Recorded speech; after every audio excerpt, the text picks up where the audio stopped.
Hi everyone, happy international women's day. என்னடா cooking வீடியோவில் இன்றைக்கி நமக்கு க்ரீட்டிங் கார்டு வருதுன்னு பார்க்காதீங்க. நான் இன்னைக்கு வாய்ஸ் ஓவர் கொடுக்கறது வந்து சண்டே மார்னிங். ஸோ உங்களுக்கு எல்லாமே இன்டர்நேஷ்னல் விமென்ஸ் டேவோட விஷஸ் சொல்லணும்னு தோணுச்சு. எல்லா லேடிஸ்க்கு நம்ம பெண்களுக்குள்ளேயுமே ஒரு திறமை இருக்கும். அது நம்ம எதுவுமே இல்லை நம்ம நினைக்கவே வேண்டாம். கண்டிப்பாக அந்த திறமையை நம்ம டெவலப் பண்ணி கொண்டு வரலாம். எனக்கு சொல்லணும்னு தோணுச்சு, அதுதான் சொன்னேன். இது வந்து இன்றைக்கி நம்ம வந்து விமென்ஸ் டே ஸ்பெஷலாக நான் வந்து 3 ரைஸ் உங்களுக்கு சொல்லிக் கொடுக்குறேன். 1 pot ரைஸ். ஃபஸ்ட்டு நான் சொல்லித்தர போகிறது தேங்காய் சாதம், தேங்காய் பால் சாதம்.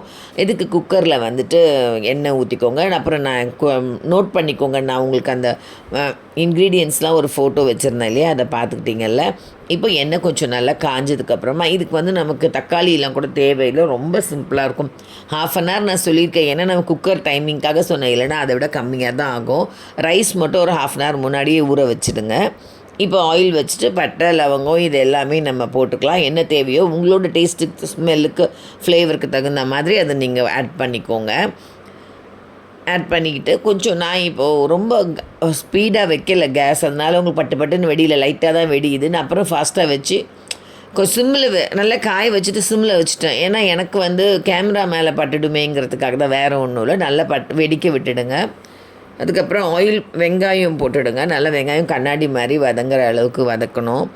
ஃபஸ்ட்டு இதை மட்டும் கொஞ்சம் போட்டுக்கோங்க. நான் வந்து பிரிஞ்சி இலை, பட்டை, லவங்கம் இது தான் போட்டிருக்கேன். உங்களுக்கு என்னவாது வேணும்னா நீங்கள் எக்ஸ்ட்ரா ஆட் பண்ணிக்கலாம் ஃப்ளேவருக்காக. சில பேர் சோம்பு போடுவாங்க, ஏலக்காய், உங்களோட விருப்பம். இப்போ வெங்காயத்தை நல்லா வதக்கிக்கோங்க. வெறும் வெங்காயம், நான் வந்து 1 glass ரைஸ் எடுத்திருக்கேன். நான் 2 வெங்காயம் போட்டிருக்கேன். கொஞ்சம் பெரிய வெங்காயமாக தான் 2 வெங்காயம் போட்டிருக்கேன். தேங்காய் அதே மாதிரி பால் எடுத்து வச்சுக்கிட்டேன். தேங்காய் உங்களுக்கு தேவையான அளவுக்கு நீங்கள் போட்டு பால் எடுத்துக்கலாம். நான் ஒரு 1/2 cup தான் எடுத்தேன். நீங்கள் 1 cup கூட எடுத்து திக்காக எடுத்து நம்ம போடலாம். நல்லாயிருக்கும், டேஸ்ட்டாக இருக்கும். இது நல்லா வதங்கிடும். இதே மாதிரி எண்ணெய் வந்து இதுக்கு ஒரு மீடியமாகவே ஊற்றிக்கோங்க. ஏன்னா தேங்காய் பால் சாதம்னா தேங்காய் மேலே வரும். இதுக்கு முந்திரி கூட போடலாம் வேணும்னா. நான் முந்திரி போடலை, வேணும்னா முந்திரி போடலாம். நான் பூண்டு போட்டிருக்கேன். பூண்டு வந்து எனக்கு ரொம்ப பிடிக்கும் இந்த மாதிரி ரைஸ் இதெல்லாம். இஞ்சி பூண்டு பேஸ்ட்டோடு சேர்த்து வெறும் பூண்டுமே கொஞ்சம் உரித்து போட்டால் ரொம்ப நல்லாயிருக்கும். இது வந்து உங்களுக்கு காலை நேரத்தில் டக்குன்னு நம்ம செய்திடலாம். ஸ்கூலுக்கு பேக் பண்ணுறதுக்கோ உங்களுக்கு எல்லாருக்குமே இது ரொம்ப யூஸ்ஃபுல்லாக இருக்கும். ஸ்கூலுக்கு பசங்களுக்கு கட்டுறதுக்கு, இல்லை நமக்கே கூட. இதுக்கு ஒரு சைட் டிஷ் எல்லாமே மேட்ச் ஆகும். எந்த மாதிரி சைட் டிஷ் வேணும்னாலுமே இந்த ரைஸ்க்கு நமக்கு மேட்ச் ஆகிடும். பச்சை மிளகாய் வந்து ஏன் 4 போட்டிருக்கேன், ஏன்னா தேங்காய் பால் சாதத்துக்கு வந்து டக்குன்னு வந்து காரம் தெரியாது, இனிக்கிற மாதிரி இருக்கும். அதனால தான் நான் 4 போட்டிருக்கேன். காரம் வந்து உங்களுக்கு தேவையானாலும் நீங்களே குறைச்சி கூட போட்டுக்கோங்க. பச்சை பட்டாணி போட்டிருக்கேன் நான். எனக்கு இந்த பச்சை பட்டாணி ரொம்ப பிடிக்கும். அதனால் நான் என்ன பண்ணுவேன்னா, இயர்லி ஒன்ஸ் நிறைய வாங்கி வச்சுருவேன் ஃப்ரீசரில். அது வந்து எனக்கு அது ஒரு 6 month கிட்ட வரும், ஒன்றுமே ஆகாது. நான் ஒரு 10 years இப்படி தான் பண்ணுறேன். கம்மியாக ரேட் இருக்கும்போது பச்சை பட்டாணி உரித்து ஃப்ரீசரில் எடுத்து வச்சுருவேன். அதுக்கப்புறமா கொஞ்சம் கொஞ்சமாக எப்போ டைம் வேணாலும் அதை எடுத்து யூஸ் பண்ணிக்குவேன். இந்த மெனு பண்ணுறதுக்காக வந்து நான் லாஸ்ட் வீக் ஃபுல்லாகவே 1 pot ரைஸாக நான் எங்கள் வீட்டில் செய்து வீடியோ எடுத்து வச்சுக்கிட்டேன். இது லாஸ்ட் சண்டே பண்ணது. ஏன்னா அப்போ தான் நமக்கு இந்த நெக்ஸ்ட் சண்டேக்கு ஈஸியாக இருக்கும். அப்புறம் பிக்கிள் வீடியோ நிறைய வியூஸ் போயிருந்துச்சு, ரொம்ப சந்தோஷம். நிறைய பேர் கமெண்ட்லாம் பண்ணியிருந்தீங்க, நிறைய பேர் தனியாக ஃபோன் பண்ணியும் சொன்னீங்க. எனக்கு ரொம்ப பிடிச்சிதுன்னு சொன்னாங்க, யூஸ்ஃபுல்லாக இருந்துச்சுன்னு சொன்னாங்க. அதே மாதிரி வேறு என்ன மாதிரி காம்போ 3 in 1 வேணுங்கிறது நீங்கள் எனக்கு சொன்னீங்கன்னா கூட நான் உங்களுக்கு அந்த மாதிரி காம்போ கொடுப்பேன். இப்போ பாருங்கள், நம்ம இஞ்சி பூண்டு பேஸ்ட்டு போட்டுக்கலாம். நான் சோம்பு அதிலேயே போட்டு அரைச்சாலும் தனியாக நான் சோம்பு ஆட் பண்ணலை. அதையும் போட்டு நல்லா வதக்கிக்கோங்க. புதினா, கொத்தமல்லி போட்டு வதக்கிக்கோங்க. இது ரொம்ப சிம்பிளாக பண்ணிடலாம். ரொம்ப நிறைய இன்க்ரீடியன்ட்ஸ்லாம் தேவையில்லை, டக்குன்னு முடிஞ்சிடும்.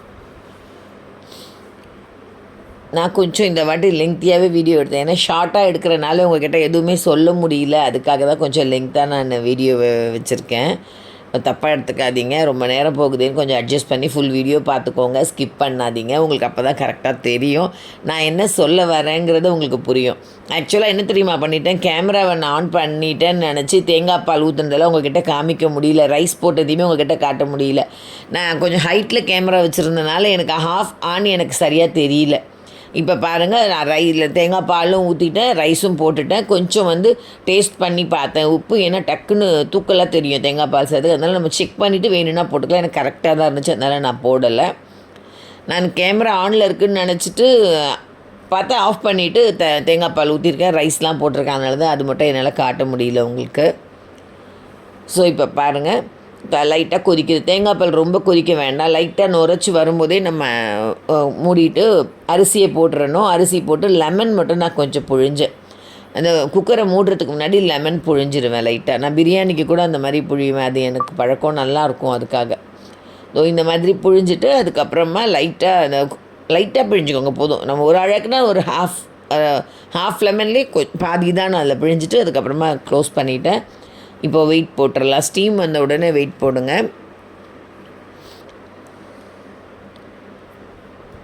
வெயிட் போட்டுட்டு உங்களோட நான் வந்து பாஸ்மதி ரைஸ் தான் இதை போட்டேன். அதனால் நான் ஒரு சவுண்டு வந்த உடனே சிம்மில் வச்சுருவேன்.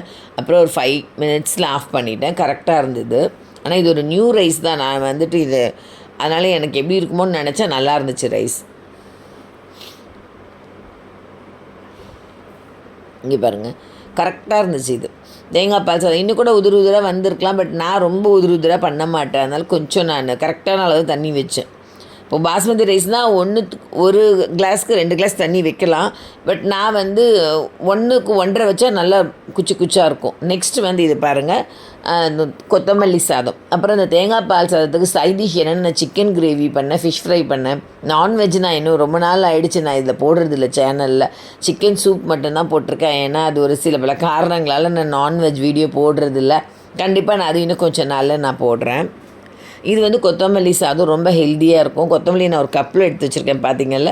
அது இன்னும் கூட குறைய நம்ம இஷ்டம் தான். கூட புதினாவும் ஆட் பண்ணிக்கலாம். அதை அரைச்சி வச்சுருக்கேன். இப்போ அதுக்கும் இதே மாதிரி வந்துட்டு குக்கர் வச்சுட்டு உங்களுக்கு ஆயில் போட்டுட்டு பட்டை லவங்கம் போட்டுக்கோங்க. ஆனியன் போட்டிருக்கேன். அப்புறம் நான் கொத்தமல்லி அரைக்கும் போது பச்சை மிளகா வந்து நான் 3 எடுத்திருந்தேன் இந்த ரைஸ்க்கு. இதுக்கு ஒரு மிளகாத்தூள்லாம் போட மாட்டோம்.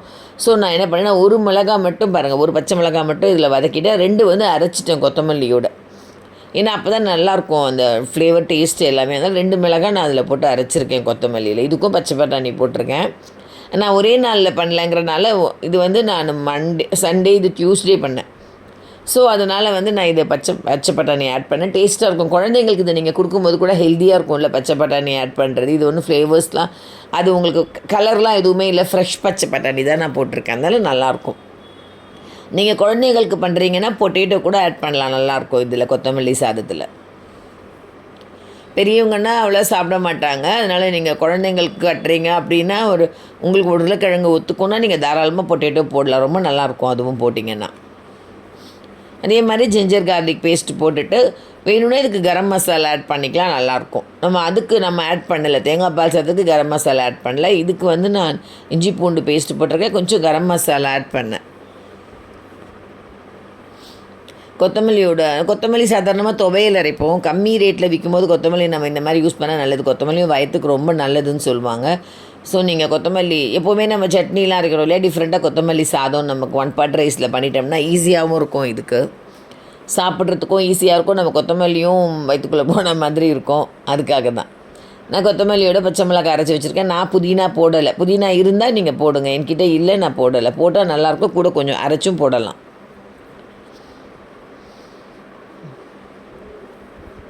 இது கொஞ்சம் நல்லா பச்சை வாசனை போக வதக்கிக்கோங்க கொத்தமல்லியும். நான் லைட்டாக தண்ணி ஊற்றி தான் அரைச்சேன் கொத்தமல்லி. ஆனால் தண்ணி ஃபுல்லாகவே வற்றிடும் நம்ம வதக்கும் போதே. உப்பு தேவையான அளவு பார்த்து போட்டுக்கோங்க. இதுவுமே நான் 1 கிளாஸ் தான் பண்ணேன். நான் 1 கிளாஸ்க்கு 1 கட்டு கொத்தமல்லி போட்டேன்.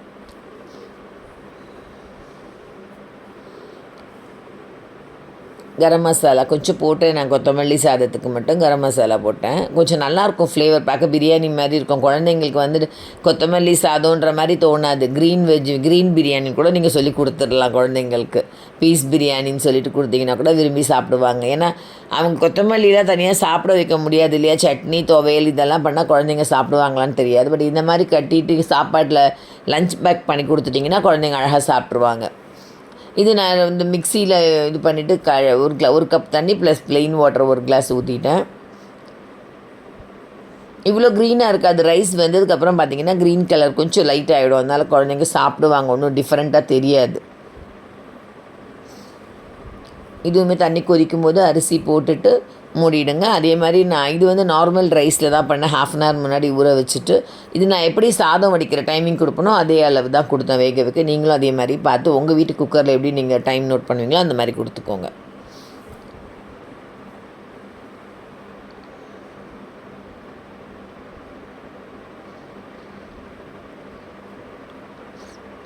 இதுவுமே உங்களுக்கு ஈஸி தான். 1/2 அன் ஹவரில் நீங்கள் இது ஒரு சைடில் பண்ணிக்கிட்டே சைட் டிஷ் ஒரு சைடில் பண்ணிடலாம். நீங்கள் எக்கு பண்ணலாம், இல்லைனா உங்களுக்கு என்ன ஃப்ரை பண்ணிக்கலாம். நான் வந்து இதுக்கு தயிர் தொட்டு கூட சாப்பிட்லாம், ரொம்ப நல்லாயிருக்கும் தயிர் வெங்காயம். நான் வந்து ஆக்சுவலாக அன்னைக்கு வந்து இந்த கொத்தமல்லி ரைஸ்க்கு முள்ளங்கி தான் பொரியல் பண்ணேன். உங்களுக்கு வேணும்னா சொல்லுங்கள், முள்ளங்கி பொரியலோட வீடியோ வேணும்னாலும் நான் ஒரு நாளைக்கு செய்து உங்களுக்கு வீடியோ எடுத்து போடுறேன். எதுக்காக முள்ளங்கி பொரியல் இதுக்கு மேட்ச் இல்லையே நினைக்காதீங்க. எனக்கு வந்து வெஜிடபிள்ஸ் டெய்லி கொஞ்சம் சாப்பிடணும். அதனால் நான் வந்து அந்த வெஜிடபிள் அதை எடுத்துக்கிட்டேன். அந்த தயிரும் முள்ளங்கி பொரியலும் எடுத்துக்கிட்டேன். காரமாக தான் இருக்கும் முள்ளங்கி பொரியல். நான் உங்களுக்கு அது காமிக்கிறேன் பாருங்கள், வீடியோவில் பார்ப்பீங்க. பட் வந்து அது செய்தது நான் இங்கே போடலை, அந்த வீடியோ எடுக்கலை. வேணும்னு சொன்னிங்கன்னா நான் திரும்பி உங்களுக்கு செய்து நான் உங்களுக்கு அதெல்லாம் போடுறேன். சைட் டிஷ்ஷே வேணும்னா அது பாருங்கள், இது முள்ளங்கி பொரியல் தான். நல்லாயிருக்கும் இந்த மாதிரி பண்ணோம்னா. உங்களுக்கு அது 3 இன்க்ரீடியன்ஸ் நான் வேணும்னா உங்களுக்கு 3 in 1 வந்து வெஜிடபிள்ஸ் சொல்லி கொடுக்குறேன். வேணும்னா உங்களுக்கு ஃப்ரை அந்த மாதிரி வேணும்னாலும் நீங்கள் எனக்கு கமெண்ட் பண்ணுங்கள். இது ரொம்ப நல்லாயிருக்கும். நான் தயிரும் வச்சுருக்கேன் கூட. தயிர் தொட்டு சாப்பிட்டாலும் ரொம்ப நல்லாயிருக்கும் கொத்தமல்லி சாதத்துக்கு. நான் வந்துட்டு கூட கொஞ்சம் காய் வேணுமேங்கிறதுக்காக அந்த முள்ளங்கி வச்சுருக்கேன். நெக்ஸ்ட் வந்து நம்ம எல்லாருக்குமே பிடிச்சது சாம்பார் ரைஸ். இது 1 part ரைஸ் தான். இது கரெக்டான 1 part ரைஸ் தான். என்னென்னா எல்லாமே உங்களுக்கு 1 part தான் பண்ணோம், குக்கரில் தான். பட் இது மாதிரி குக்கரில் வந்து சாதாரணமாக சாம்பார் ரைஸ் செய்யும்போது சில பேர் 2 குக்கரில் வைப்பாங்க. காய்கறி எல்லாம் ஒன்றுத்தில் வைப்பாங்க, ரைஸ் ஒன்றுத்தில் வைப்பாங்க. அப்படிலாம் கிடையாது. இது நான் பருப்பு மட்டும் கொஞ்சம் முன்னாடியே ஊற வச்சுருவேன், ஒரு 2 hours முன்னாடியே. அப்புறம் ரைஸ் எப்பவும் போல் நம்ம 1 hour ஊற வச்சா போதும். குக்கரில் இந்த மாதிரி ரைஸை போட்டுட்டு தண்ணி அளந்து ஊற்றிக்கோங்க. 1க்கு 2 எக்ஸ்ட்ரா 1 glass தண்ணி ஊற்றிக்கோங்க. நான் தனியாக துவரம்பருப்பு ஊற வச்சுருந்தனால அதை எடுத்து இதில் மிக்ஸ் பண்ணிட்டேன் பாருங்கள். எல்லாமே சேர்ந்து வெந்துடும். ரொம்ப நல்லாயிருக்கும் இந்த ரைஸுமே உங்களுக்கு. இதுவும் 1 part ரைஸ் தான். உங்களுக்கு ரொம்ப ஹெல்த்தியாகவும் இருக்கும், ஈஸியாகவும் இருக்கும். பொதுவாக சாம்பார் சாதம்னா குழந்தைங்களுக்கு பிடிக்கும். சாம்பார் ஊற்றி சாப்பிட்றத விட சாம்பார் ரைஸாக பண்ணால் ரொம்ப பிடிக்கும். இதில் பாருங்கள், மஞ்சத்தூள் எல்லாமே நம்ம அப்படியே போட்டுடலாம், வதக்கெல்லாம் வேண்டாம். பெருங்காயம் போட்டிருக்கேன். நம்ம இப்போ சாதாரண பருப்பு வேகும்போது பெருங்காயம் போடுவோம் இல்லையா, அதே மாதிரி இதுக்கும் பெருங்காயம் போட்டுக்கலாம்.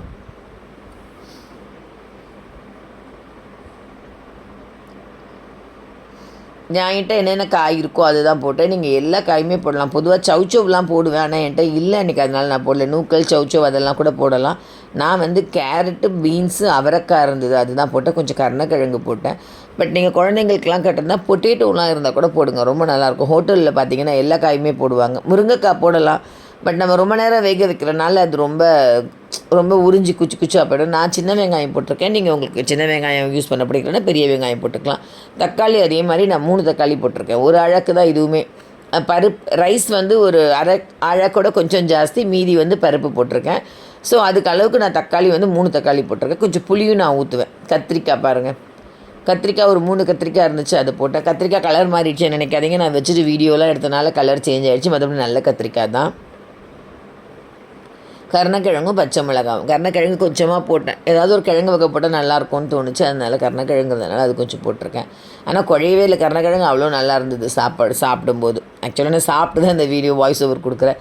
இது வந்து நான் தேர்ஸ்டே பண்ணேன். ஒரு நாள் ஒரு ரைஸ் பண்ணிக்கிட்டேன். இது சாம்பார் தூள், நம்ம வீட்டில் அரைப்போம் இல்லையா, அந்த சாம்பார் பொடி தான். உங்களுக்கு இதை எப்படி அரைக்கணும்னு உங்களுக்கு வேணும்னு கேட்டிங்கனாலும் உங்களுக்கு நான் அந்த மாதிரி சாம்பார் பொடி, புளிசாத பவுடர்லாம் உங்களுக்கு வேணும்னு சொன்னிங்கன்னா நான் வீடியோ போடுறேன்.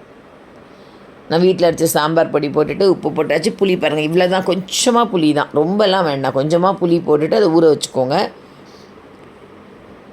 தண்ணியில். நான் முதல்ல இதை ரெடி பண்ணும்போதே குக்கரில் கொஞ்சம் தண்ணி ஊற்றி அதை ஊற வச்சுட்டேன் புளியை. எல்லாமே நம்ம போட்டாச்சு, மூடி வச்சிட வேண்டியதுதான். சாம்பார் சாதம் கொஞ்சம் நேரத்தில் ரெடி ஆகிடும் பாருங்கள். அவ்வளோதான், நம்ம வதக்கிற வேலை ஒன்றும் கிடையாது. எல்லாத்தையும் நான் உங்கள்கிட்ட போட்டு காட்டுறதுனால கொஞ்சம் லேட் ஆச்சு. இல்லை டக்குன்னு அது போட்டு அள்ளி போட்டோம்னா முடிஞ்சுது சாம்பார் ரைஸ், உங்களுக்கு டக்குன்னு ரெடி ஆகிடும். கொத்தமல்லி மட்டும் கொஞ்சம் பொடியாக கட் பண்ணி வச்சுக்கோங்க. நம்ம தாளிக்கிறதுக்கு வந்து நான் வடகம் போட்டிருக்கேன். வெயிட்டு ஸ்டீம் வந்தோடனே வெயிட் போட்டுக்கோங்க. தாளிக்கிறதுக்கு வந்து நான் வடகம் போடுவேன். இது பாருங்கள், மேலெல்லாம் அடித்து பருப்பு சாதம்னாலே மேலே வரும் தான் உங்களுக்கே தெரியும். அதனால தான் மேலெல்லாம் ஃபுல்லாக குக்கர் பருப்பு வெளியே வந்துடுச்சு அந்த தண்ணி.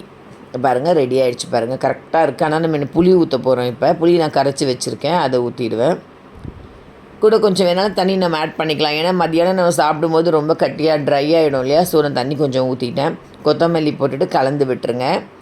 அதுக்கப்புறம் தாளிக்கிறதுக்கு வந்து நான் கருவேப்பிலை, எண்ணெய் இன்னும் கூட போட்டுக்கலாம், உங்களோட விருப்பம் தான். கொஞ்சம் தான் போட்டிருக்கேன், வேணும் இன்னும் கொஞ்சம் நிறைய ஆட் பண்ணிக்கோங்க, நல்லாயிருக்கும், பார்க்க சாஃப்டாக இருக்கும் ரைஸ். இன்னும் நான் வடகம் தான் போட்டேங்க. நீங்கள் கடுகு உளுந்து போட்டனாலும் போட்டுக்கலாம், வெந்தயம் போட்டு. நான் வந்து வடகம் போடுவேன், எனக்கு ரொம்ப பிடிக்கும். அதனால் குழந்தைங்களுக்கு பிடிக்கல, பெரியவங்க யாருக்காவது பிடிக்கலன்னா நீங்கள் நார்மலாக சாம்பார் எப்படி தாளிப்பீங்களோ அந்த மாதிரி தாளிச்சிக்கலாம். இதில் கருவேப்பிலை கூட வேணால் கொஞ்சம் பெருங்காயமும் ஆட் பண்ணிக்கலாம், நல்லாயிருக்கும் தாளிக்கும் போது. அவ்வளோதான், ரெடி ஆகிடுச்சு பாருங்கள் சாம்பார் ரைஸ். நீங்கள் என்ன ஆயில் மட்டும் நீங்கள் என்ன கூட கொஞ்சம் போட்டுக்கலாங்க. அதை தான் நான் உங்களுக்கு சொல்லணும்னு நினச்சேன். நான் கொஞ்சம் தான் போட்டேன், வேணால் நிறைய போடலாம், நெய் கூட போட்டுக்கலாம், ரொம்ப நல்லாயிருக்கும். நீங்கள் இதை இறக்கும் போது ஒரு ஸ்பூன் நெய் போட்டுட்டு இறக்குனிங்கன்னா நல்லாயிருக்கும். டேஸ்ட்டும் ரொம்ப நல்லா இருந்துச்சு. இங்கே பாருங்கள், இதுக்கு வந்து நான் போட்ட நெல்லிக்காய் அவரைக்காய் லாஸ்ட் 3 பிக்கிள் போட்டிருந்தேன்லே, அந்த நெல்லிக்காய் அவரைக்காவும் வத்தலும் வச்சுருக்கேன். ஏன்னா அதுவே நல்ல காம்பினேஷன். இது உங்களுக்குலாம் பிடிச்சிருக்கும்னு நினைக்கிறேன். பிடிச்சிருந்தால் லைக் பண்ணுங்கள், உங்கள் ஃப்ரெண்ட்ஸ்க்கெலாம் சொல்லிட்டு சப்ஸ்கிரைப் பண்ண சொல்லுங்கள். தேங்க்யூ.